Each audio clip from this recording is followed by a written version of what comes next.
Well, folks, it is very, very certain that at this point in time, Kamala Harris will be jumping back into politics, whether it's in the California governor's race or the 2020 Democrat presidential primary. She is teased with running for governor and potentially also running for 2028. And as of right now, she leads almost every public poll for the Democrat primary in 2028. But for now, we're going to kind of talk about a little bit about 2026 and then take a big look at 2028. Now, we all know California is a liberal stronghold. They are the embodiment of liberal politics in a bubble.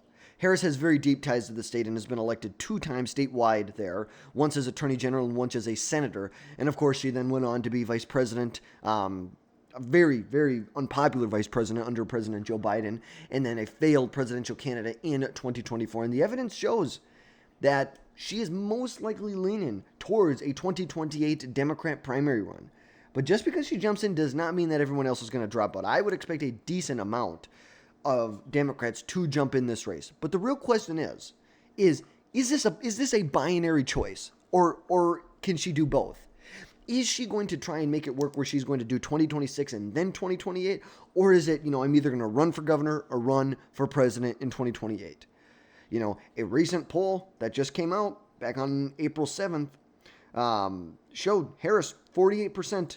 48% of Democrats want her to be the nominee in 2028.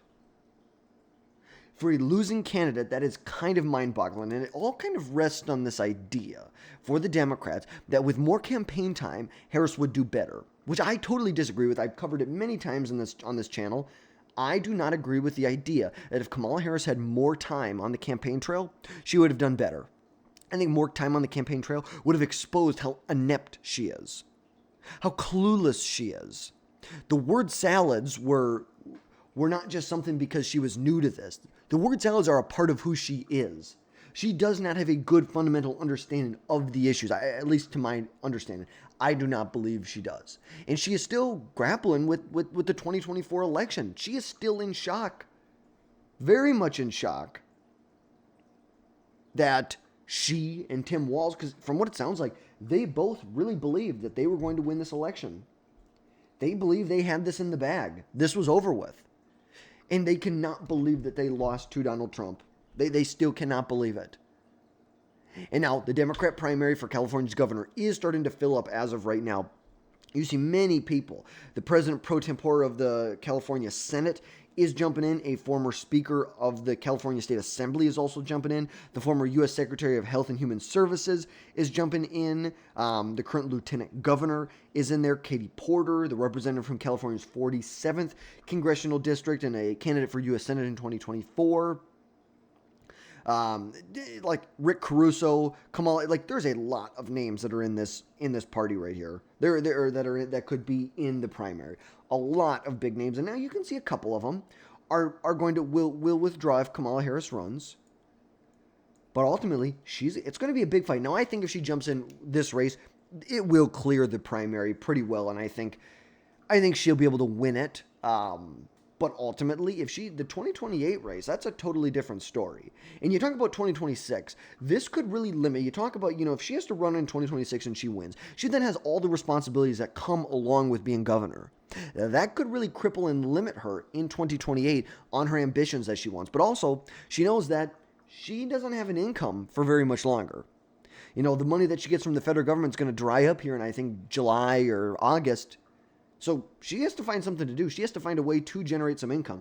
And you know what's so funny is people have been supposedly advising her that she may be exploring, and I'm just trying to find it right here, potentially a book deal, but also establishing a policy institute. It's like, what kind of joke is this? One of the worst vice president in American history, like the worst communicator in American history. You're going to tell me that this lady is going to run a policy institute? Good luck. Good luck. Go ahead. You do what you got to do, Kamala. That is just wonderful. I don't think anybody listens to any of your policy prescriptions. Someone who has flip-flopped on issues from 2016 to 2020 to 2024. She's for fracking, then she's against fracking, then she's for fracking again. She goes from the most anti-fracking candidate in American history to the most pro-fracking candidate in American history. Good luck. Good luck with your Policy Institute explaining to people why mentally ill men should be allowed to compete in women's sports and why they should be allowed to be in women's bathrooms and women's locker rooms. Like, good luck. If all the policies you espouse during 2024 are what you're going to try and push for, good luck. I really wish you a lot of luck trying to sell that to the American public. Now, she has supposedly said she's going to make a decision by the end of 2020 or by the summer of 2025.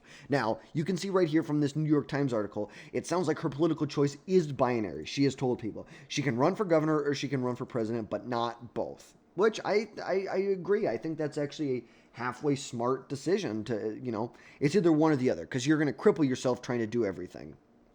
Gosh, and isn't this just the greatest picture ever? Watching Joe Biden and Kamala Harris, just watch Donald Trump get inaugurated. It's just the greatest picture. And Doug Emhoff, just wonderful.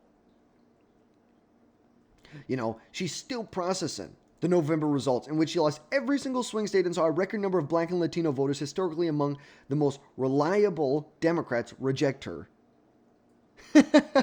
Yeah.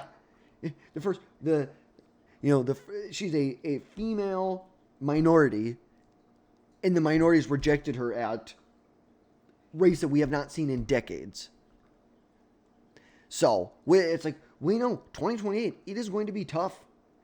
Poland has come out and said, hey, look, Democrats want her. Do I think if she actually gets into a race, I think she's going to get beat up pretty badly in a primary. I don't think it's going to be real good for her if she gets into a Democrat primary. The only chance that Kamala Harris has at winning is if she decides that, I guess if she wants to run the Biden basement strategy where she basically just disappears and does very scripted, because that was a part of her downfall in 24. It was so scripted. Everything had to be so perfect. There wasn't any authenticity there. Nobody really thought she was authentic. She wasn't this great candidate. She was just a candidate who happened to be a woman and black. And, that Democrats like to play those identity politics games, which they don't work. They do not work. We have seen identity politics get rejected by voters time and time again. But yet somehow Democrats, they want to throw their support behind Harris one more time. You look at, talk about AOC. She's another possibility for 2028 that we could see in this race. Now, what are the realities? The reality of her running in 2028. The reality is there are going to be a lot of Democrats who jump in this race. There's no doubt about it. It's like you can look at this right now. Let's see. Let's just look at the presidential candidates. You could have a lot of people jumping in this race. You could see someone like Roy Cooper jump in this race. Let's jump over to this right here. Let's see the Democrat primaries. Tim Walz, Stephen A. Smith. You could see her former VP pick versus herself. I don't think that's very far off. You look at someone like Pete Buttigieg, you can already see that he's gearing up for a presidential race. He declined to run for the Senate or governor's race in Michigan in 2026, clearly gearing up for a 2028 run. You look at Cory Booker. He gave a 25-hour speech, 26-hour speech on the Senate floor, and I think that perfectly represents the Democrat Party right now. They are filibustering nothing. They're sitting there screaming at the sky. He literally filibustered nothing. He just got up there and talked for 26 hours. And now, granted, is that what a lot of the Democrat Party, the base, wants to see right now? Sure, that's what they want to see. But it captures the Democrat Party all in one picture where you are sitting there protesting nothing. You are filibustering nothing. What you are doing is absolutely and completely useless. But there's a lot of Democrats who are going to jump in this race. And potentially, you could see some very far left Democrats like Kamala Harris jump in this race. People like J.B. Pritzker. Gretchen Whitmer, she's a little more moderate, but you look at someone like AOC. Who is she going to be in this primary? Is she going to be that moderate voice? Or is she going to be that, she either has to run very hard to the left or as far to the center as she possibly can. She can either go for policy or she can go for electability. Those are the two realities that she's faced with right now. And, I do have a hard time seeing her winning again in 2020. If she were to get the nomination, let's say against J.D. Vance, I have a very hard time seeing her winning. How do you see Kamala Harris winning? Okay, let's just put it this way. I would say, as of right now, Nevada, Arizona, Georgia, these are Republican states. These are going to be lean Republican states, and North Carolina. So basically, you're looking at the blue wall here. You're looking at the blue wall. Even if you poach Wisconsin, even if you poach Michigan, it still isn't enough. You have to poach Pennsylvania. And you look at her. When you're looking at a candidate, you really want them to have good instincts. Was it a good instinct to pick Tim Walz as your VP? Now, we've got some stories where we may not think that Tim Walz was the number 1 or number 2 pick, that the other candidates declined to be on the ticket. But I think that says a lot. I think that says, A, either it says something about her decision-making ability, or B, just how unpopular she is. She spent $1.5 billion and lost all 7 swing states. And I totally do not buy into the fact that if she had more time to run, that it would somehow be better for her. She would have more time for huge mess-ups, huge word salads. The Democrats in the mainstream media did everything they could to put Kamala Harris in this bubble and just allow her to operate in this bubble, not in reality, to operate in this bubble. And that's why she lost. You saw some of the worst margins you've seen in California, New York, Illinois, that you've seen in decades. When was the last time you saw New York back to 2020. New York was won by 23 points. California was by 30 points. Now we're looking at 20 points and 12 points. Go back to 2016 when Trump won. New York voted for Clinton by 22 and California by 30. Look at this. Obama, 28 in New York. I just really have a very hard time seeing her being a formidable, serious candidate. But obviously, if that's where the Democrats are at, bring it on. I think J.D. Vance will absolutely annihilate her in a debate. I think he would annihilate her in a presidential election.